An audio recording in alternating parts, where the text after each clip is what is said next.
తాకట్లో ఉన్న బంగారాన్ని విడిపించలేక వడ్డీల మీద వడ్డీలు కడుతూ ఇబ్బంది పడుతున్నారా? అయితే ఇప్పుడే సంప్రదించండి శివ గోల్డ్ కంపెనీ. మీ నమ్మకానికి మా హామీ శివ గోల్డ్ కంపెనీ.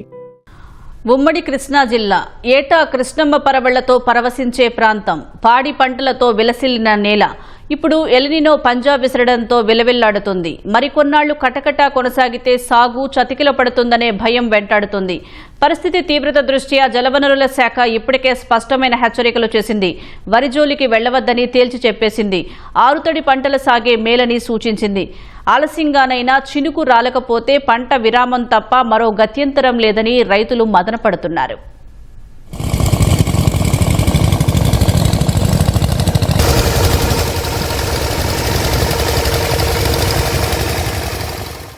ఉమ్మడి కృష్ణా జిల్లాపై సూపర్ ఎల్నినో పంజా.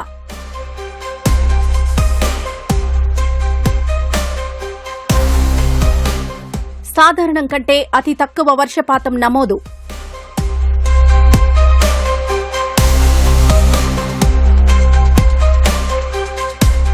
కృష్ణా డెల్టా మెడపై వేలాడుతున్న కరవు కత్తి.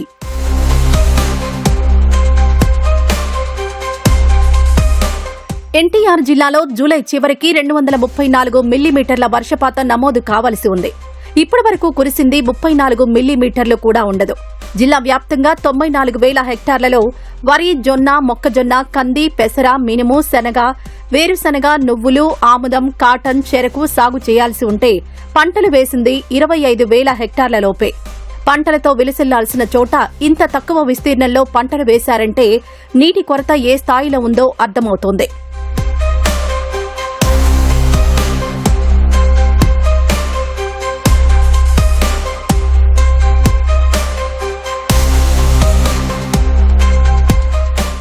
వరి ప్రధాన పంటగా ఉన్న 17 మండలాల్లో 48,000 హెక్టార్లకు పైగా నాట్లు వేయాల్సి ఉంది.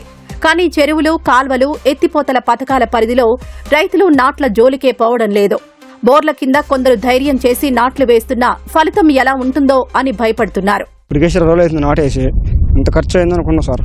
విత్తనాల రోడ్లు కానీ, నాటోళ్ళు కానీ, మందు కట్టలని, టార్ర దమ్మని, వర్షాలు లేవు. ఏం కష్టం సార్, బతికినా అహింసకం సార్. చచ్చిపోయేడికి నీళ్ళు పోతే ఏం బతుకుతారు సార్. ఇప్పుడు సాగు బతుకుల్లో ఉంది. ఇంక మా ఉంటే 10 రోజులు అంటే ఎండిపోయింది పూర్తిగా. ఈ బెట్ట వల్ల నాట్లు పడే పరిస్థితి లేదు. ఈ మోటార్లు ఉంటా ఏతనో ఎంత మట్టికి నమ్మకమో తెలియదు. ఎండిద్దా పండిద్దా అనేది వానలు లేకపోవటం వల్ల తెలియదు. పత్తి సాధారణ విస్తీర్ణం 34,000 హెక్టార్లు ఉంటుంది. రెండో పంటగా మొక్కజొన్న వేస్తుంటారు. కానీ ఈ ఏడాది చాలా మంది రైతులు ముందుగానే పత్తి వేశారు. తీరా వర్షాలు లేక, నీటి తడులు అందించలేక దిక్కుతోచని స్థితిలో పడ్డారు. మరో వారం ఇదే పరిస్థితి ఉంటే చిత్తైపోతామని పత్తి రైతులు భయపడుతున్నారు. పెసర, మినుము సహా అన్ని రకాల వాణిజ్య పంటల పరిస్థితి ఇలాగే ఉంది. ఈ వర్షాలు లేక ఏం చేస్తామంటే నార్మల్ ఎండిపోయినాయి. వర్షాలు లేవు, మట్టికి ఏమి లేవు. ఏరైతే ఆధారం అండి, ఏట్లో నీళ్ళు లేవు. వర్షాలు లేక పంటలు మొత్తం మాడిపోతున్నాయి. ఇది వర్షాధారం పంట పెసర, మినుము అనేది 1-2 సార్లు కొడితే పురుగు మందు ఇక పంట చేతికి వచ్చే టైం. అటువంటి టైంలో వర్షాలు లేకపోవటం వల్ల ఇదంతా లాసు. కౌలు కాడి నుంచి ఈ మొత్తం లాస్. కృష్ణా జిల్లా పరిస్థితి కూడా దారుణంగానే ఉంది. 1.65 లక్షల హెక్టార్లలో ఖరీఫ్ సాగవుతుందని అధికారులు అంచనా వేశారు. అందులో వరి వాటానే 1.60 లక్షల హెక్టార్లు. వాస్తవ పరిస్థితి పూర్తి విరుద్ధంగా ఉంది. 40,000 హెక్టార్లలో సాగవలసిన నారుమడులు 4,000 హెక్టార్లు మించకపోవడం సమస్య తీవ్రతను తెలియజేస్తోంది. లోటు వర్షపాతం ఉంటుందనే అంచనాతో గూడూరు, గుడ్లవల్లేరు మండలాల్లో 15,000 హెక్టార్లలో వెదజల్లే పద్ధతిలో వరి వేశారు. అయితే తగినంత నీరందక పైరు ఎదుగుదల లోపించింది. మళ్ళీ నాట్లు వేసాము, అవి ఎండిపోతున్నాయి. మళ్ళీ ఇంకో 2వ ట్రిప్ 3,000 రూపాయలు ఇచ్చి నాట్లు వేస్తున్నాం. లీటర్ పెట్రోల్ వచ్చి 150 రూపాయలు తీసుకుంటున్నారు. పెట్రోల్ ద్వారా ఇంజిన్లు పెట్టుకుని తోడి కొన్ని వేల ఎకరాలు నాట్లేస్తున్నాం. ఉంటాయో పండుతాయో వానదేవుడు ఎప్పుడు మమ్మల్ని కరుణిస్తాడో తెలియదు. పళ్ళు పోసుకున్నాము, కాలువలు వస్తాయని. ఏమో వానలో రావట్లేదు, కాలువలో రావట్లేదు. బోర్లు చూస్తేనేమో ఎగ్గొట్టేస్తున్నాయి. కొత్త బోర్లు ఎత్తినేమో ఖర్చు ఎక్కువ అయిపోతుంది. ఇప్పుడు అసలు పంట వేయాలా వద్దా? మళ్ళు చూస్తేనేమో తెగుళ్ళు వచ్చేసి నీళ్ళు లేక ఎర్రమడిపోతున్నాయి. ఈ సంవత్సరం గత సంవత్సరాల మీద వర్షాలు చాలా తక్కువగా ఉన్నాయి. ఇవాళ రైతులు చాలా ఇబ్బంది పడుతున్నారండి.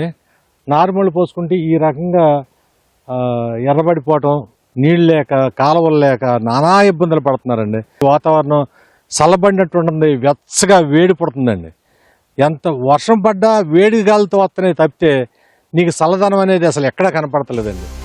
డెల్టాలో నీటి కొరత తీర్చడానికి ప్రభుత్వం పట్టిసీమ అస్త్రం ప్రయోగించింది. కానీ గోదావరిలో వరద బాగా తగ్గిపోయింది. ప్రస్తుతం పట్టిసీమ నుంచి పంపింగ్ చేసే నీరు 4000 క్యూసెక్లు దాటడం లేదు. ఆ ప్రవాహం దిగువకు పెద్దగా వెళ్లకపోవడంతో కాలువలపైనే ఆధారపడిన రైతులు తీవ్రంగా ఇబ్బంది పడుతున్నారు. వస్తున్న కొద్దిపాటి నీటిని ఆయిల్ ఇంజన్లతో ఎత్తిపోసేందుకు శ్రమిస్తున్నారు. మామూలుగా మేము నీళ్ళు వచ్చి ఊడిసేస్తుంటే పాటికి 20 రోజులు అయ్యేది, ఈ అదనం ఖర్చు తగ్గేది. ప్లస్ ఈ నీళ్ళ మూలంగా మేము పని చేయాల్సి వస్తుంది, నీళ్లు రావట్లేదు, డబ్బులు కూడా ఎక్కువ ఖర్చు అయిపోతున్నాయి. మేరు ఛానల్ శివార్లో 4000 ఎకరాల దాకా ఉంది. దీనికి సంబంధించి నార్మల్ చాలా వరకు ఎండిపోతున్నాయి, వాటికి నీళ్లు సరిపోవట్లేదు. వానదేవుడు ఏమన్నా కరుణించి వర్షం పడితేనే ఇది, లేకపోతే లేదు. అసలు మేము దగ్గరగా 7 ఎకరాల కోల్డ్ చేస్తున్నాను. ఒక పొలం కూడా పొర ఏం తరవలేదు. అసలు ఇంజనాలు పెట్టినా కానీ మా చేను కాడికి వెళ్ళేదానికి బోల్ టైం పట్టేట్టు ఉంది. దగ్గరికి ఇప్పుడు వరకు నాకైతే 10,000 దాకా ఉంటాయి ఎకరానికి. కనీసం ఆగస్టులో అయినా వాన కురవకపోతుందా, పంటల సాగుకు అవకాశం రాకపోతుందా అని రైతులు కొండంత ఆశతో ఎదురుచూస్తున్నారు.